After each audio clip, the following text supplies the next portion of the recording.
కూటమి ప్రభుత్వం చేస్తేనేమో సంసారం అభివృద్ధి, వేరే వాళ్ళు చేస్తేనేమో వ్యభిచారం. దాని మీద నెగిటివ్గా ట్రోలింగ్ చేస్తుంటారు. గతంలో జగన్మోహన్ రెడ్డి గారు రుషికొండ మీద న్యాయస్థానాల అనుమతితో, కేంద్ర పర్యావరణ శాఖ నుంచి అనుమతితో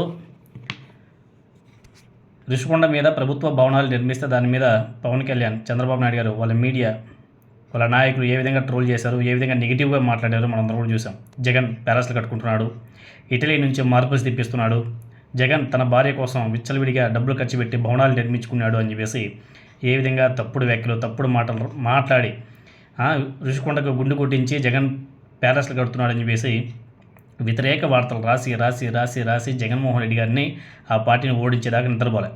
అప్పటి నుంచి ఇప్పటివరకు దాని మీద ఇంకా నెగిటివ్ వార్తలు రాస్తూనే ఉన్నారు. జగన్మోహన్ రెడ్డి గారు కట్టింది ప్రభుత్వ భవనాలు. ఈవెన్ అది చంద్రబాబు నాయుడు గారు తెలుసు, అందరికీ తెలుసు. కానీ ఆనాడు పవన్ కళ్యాణ్ అక్కడికి వెళ్ళి సెల్ఫీలు తీసుకొని ఏ విధంగా రాద్ధాంతం చేశాడు. జగన్మోహన్ రెడ్డి గారు ముఖ్యమంత్రి ఉన్నప్పుడు చంద్రబాబు నాయుడు గారు అక్కడికి వెళ్ళి ఏ విధంగా రాద్ధాంతం చేశాడు. అది ఒక విధంగా చెప్పాలంటే దేశవ్యాప్తంగా వైరలైంది. దేశవ్యాప్తంగా బయలుదేరింది. జగన్మోహన్ రెడ్డి గారు నిజంగానే పర్యావరణాన్ని విధ్వంసం చేస్తూ అక్కడ తన సొంతం కోసం భవనాలు నిర్మించుకుంటాడు, ప్యాలెస్లు నిర్మించుకుంటాడు అని చెప్పేసి దేశవ్యాప్తంగా ప్రజలందరూ కూడా నమ్మించారు. నేషనల్ మీడియాలో కూడా కోడే కూసే. ఆ విధంగా తెలుగుదేశం పార్టీ ఆనాడు నారా చంద్రబాబు నాయుడు గారు, పవన్ కళ్యాణ్ గారు విర్రవీగారు. ఇప్పుడు ఇదే కూటమి ప్రభుత్వంలో ఇదే నారా చంద్రబాబు నాయుడు గారు ముఖ్యమంత్రిగా, ఇదే పవన్ కళ్యాణ్ డిప్యూటీ చీఫ్ మినిస్టర్గా, పర్యావరణ శాఖ మంత్రిగా, అదేవిధంగా ఇంకో మినిస్టర్ ఏదో ఉంది ఆయనకి, వీళ్ళ అధీనంలోనే అదే రుషికొండలో గుండు కొట్టిస్తూ ప్రైవేటు వ్యక్తుల ద్వారా అక్కడ ఒక మాల్ కట్టిస్తున్నారు. యూనిటీ మాల్ అంట. 170 కోట్లతో ప్రైవేటు వ్యక్తులు అక్కడ యూనిటీ మాల్ని నిర్మిస్తున్నారు, గుండు కొట్టిస్తున్నారు. ఇవేవి కనిపించవా చంద్రబాబు నాయుడు గారికి, పవన్ కళ్యాణ్ గారికి? ఇవేవి కూడా కనిపించవా? గతంలో జగన్మోహన్ రెడ్డి గారు చేస్తేనేమో తప్పు అని చెప్పేసి మాట్లాడారు కదా. ఆనాడు జగన్మోహన్ రెడ్డి గారు చేసిన కూడా అన్ని వ్యవస్థల నుంచి పర్మిషన్ తీసుకొచ్చి, అనుమతులు తీసుకొచ్చి కట్టడాలు కూడా స్టార్ట్ చేశారు. అన్ని పర్మిషన్ తీసుకొచ్చి కడితేనే ఆ విధంగా రాద్ధాంతం చేశారే. ఇప్పుడు ఎవరి దగ్గర పర్మిషన్ తీసుకువచ్చి ఇదేంటి యూనిటీ మాల్ నిర్మిస్తున్నారు? అసలు అది ఇంకా ఘోరం. ఆ గుండు చూడండి ఒకసారి మీరే. ఆ ఫొటోస్, ఆ వీడియోస్ అన్ని సోషల్ మీడియాలో బీభత్సంగా వైరల్ అవుతున్నాయి. దీన్ని ఎక్కడ కానీ వైసీపీ వాళ్ళు హైలైట్ చేయట్లే. మీరు కూడా వెళ్ళండి అయ్యా. గతంలో పవన్ కళ్యాణ్, చంద్రబాబు నాయుడు గారు చేసినట్టు మీరు కూడా అక్కడికి వెళ్ళండి, వీడియోలు తీయండి, ఫోటోలు తీయండి, వైరల్ చేయండి. అయ్యా జగన్మోహన్ రెడ్డి గారు, మీరు కూడా రాజకీయం ఎలా చేయాలో నేర్చుకోండి. వెళ్ళండి మీరు కూడా. అక్కడికి వెళ్ళి చంద్రబాబు నాయుడు గారు చూడండి ఇలా గుండు కొట్టిస్తున్నాడు, ప్రైవేట్ వ్యక్తులకు మొత్తం కూడా దోచిపెడుతున్నాడు, అదేవిధంగా ఆ ప్రైవేట్ వ్యక్తులకు దోచిపెడుతూ వాళ్ళ ద్వారా మాల్ కట్టిస్తున్నాడు, వాళ్ళకంతా కూడా ఇలా బాగా ఎంకరేజ్ చేస్తున్నాడు అని చెప్పేసి మాట్లాడండి. అక్కడికి వెళ్ళి జగన్మోహన్ రెడ్డి గారు వాళ్ళ టీంని తీసుకెళ్ళి అక్కడికి వెళ్ళి రచ్చ చేస్తే నా సారికి దేశవ్యాప్తంగా వైరల్ కదా. రాజకీయం చేయండి అయ్యా వైసీపీ నాయకులు. ఇంకా మంచితనం ఈ రోజులో మంచితనం భయరాదు. ఎంత నెగిటివ్ వార్తలు రాస్తే అంత హైలైట్ అవుతారు. చంద్రబాబు నాయుడు గారు, పవన్ కళ్యాణ్ గారు అలానే చేసింది. ఎంత దుర్మార్గంగా స్టిల్ ఈ రోజుకి కూడా జగన్మోహన్ రెడ్డి గారు నిర్మించినటువంటి ప్రభుత్వ భవనాలు ఏవైతే ఉన్నాయి రుషికొండలో, వాటి మీద స్టిల్ ఈ రోజు కూడా కడుపు మంటతో చంద్రబాబు నాయుడు గారు వాటి ఇనాగ్రేషన్ కూడా చేయలేదు, ఓపెనింగ్ కూడా చేయలేదు. ఆ భవనాలు వాడుకలోకి తీసుకురాలే. ఎందుకంటే చంద్రబాబు నాయుడు గారు కడుపు మంట. ఎక్కడ వాటిని వాడుకలోకి తీసుకొస్తే జగన్మోహన్ రెడ్డి గారికి క్రెడిట్ వెళ్ళిపోతున్న బాధ, భయం తీసుకురాలే. కడుపు మంట అట్లే వదిలేశాడు.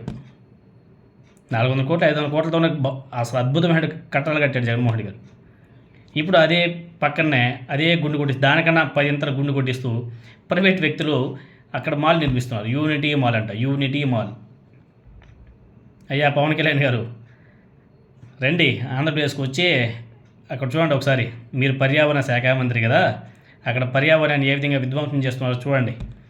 మళ్ళీ చెప్తారేమో తెలుగుదేశం పార్టీ వాళ్ళు, జనసేన పార్టీ వాళ్ళు అది అంతా కూడా అభివృద్ధిలో భాగం అనేసి. అవునవును, వీళ్ళు చేస్తేనేమో అభివృద్ధి, వేరే వాళ్ళు చేస్తేనేమో ఇంకొకటి పర్సనల్ కోసం చేసిన అని చెప్పేసి మాట్లాడతారు. ఎంత దుర్మార్గం ఉందో వ్యవస్థలో, ఎంత దుర్మార్గంగా పనిచేస్తున్నారో రాజకీయ నాయకులు. ప్రజలందరూ కూడా ఆలోచన చేయవలసిన అవసరం కూడా ఉంది. లేదు మేము ఇలానే ఉంటామంటే నష్టపోయేది రాష్ట్ర ప్రజలే. ఇప్పుడు చూడండి, గత 2 సంవత్సరాల నుంచి ప్రజలకి ఏమైనా సరే ₹1 లాభమైనా పొందారా? అభివృద్ధి ఏమైనా జరిగిందా? అప్పులైనాయి. ఇంకా 3 లక్షల కోట్లకు పైగానే అప్పులైనాయి. అప్పుల డబ్బులు ఎక్కడికి వెళ్ళినాయంటే ఎవరి జోబులోకి వెళ్ళాయో ఎవరికి కూడా తెలియదు. అంత దుర్మార్గంగా పరిపాలన నడుస్తుంది. ఈవెన్ కాగ్ కూడా కూటమి ప్రభుత్వాన్ని ఏకీపరిస్తుంది. అయినా కానీ వాళ్ళ ఎటువంటి మార్పు రాలే. ప్రజలే మారాల, ఎందుకంటే ఆలోచన విధానం మారాలి. అభివృద్ధి కోసం, మన పిల్లల బాగు కోసం, మన పిల్లల ఎడ్యుకేషన్ కోసం, మన ఆరోగ్యం కోసం, మన ఆర్థిక పరిస్థితిని మెరుగుపరుస్తున్నది ఏ రాజకీయ నాయకుడు ఎవరు అనేది ఒకసారి ఆలోచన చేసుకోవాలి. అవన్నీ ఆలోచన చేసుకొని ఒక మంచి నాయకుడిని ఎన్నుకోవాలి తప్ప, చూడండి ఆనాడు జగన్మోహన్ రెడ్డి గారు చేస్తే అభివృద్ధి అంట, ఇప్పుడు జగన్మోహన్ రెడ్డి గారు చేస్తేనేమో అభివృద్ధి కాదంట, ఆయన సెల్ఫ్ కోసం అంటే. ఇప్పుడు వీళ్ళు మాత్రం ప్రైవేట్ వ్యక్తులకి అప్పగించేసి రుషికొండని గుండు కొట్టిస్తున్నారు, అక్కడంతా కూడా మాల్స్ కడుతున్నారు. ఇది తప్పు కాదంట. వైసీపీ నాయకులు అక్కడికి వెళ్ళి రచ్చ చేయండి, రచ్చ చేస్తేనే దేశవ్యాప్తంగా వెళ్తుంది, అప్పుడే కూటమి ప్రభుత్వం మీద వ్యతిరేకత వస్తుంది. వీటన్నిటిని వాడుకోవాలా, రాజకీయం నేర్చుకోవాలా, చంద్రబాబు నాయుడు గారి లాగా రాజకీయం నేర్చుకోవాలా. రాజకీయం కాకుండా మీరు ఇంకొక వేలే వెళ్తానంటే కుదరదు. ఎస్పెషల్లీ ఏపీలో ఎక్కువగా ఈ కుల రాజకీయాలు, మత రాజకీయాలు ఎక్కువ.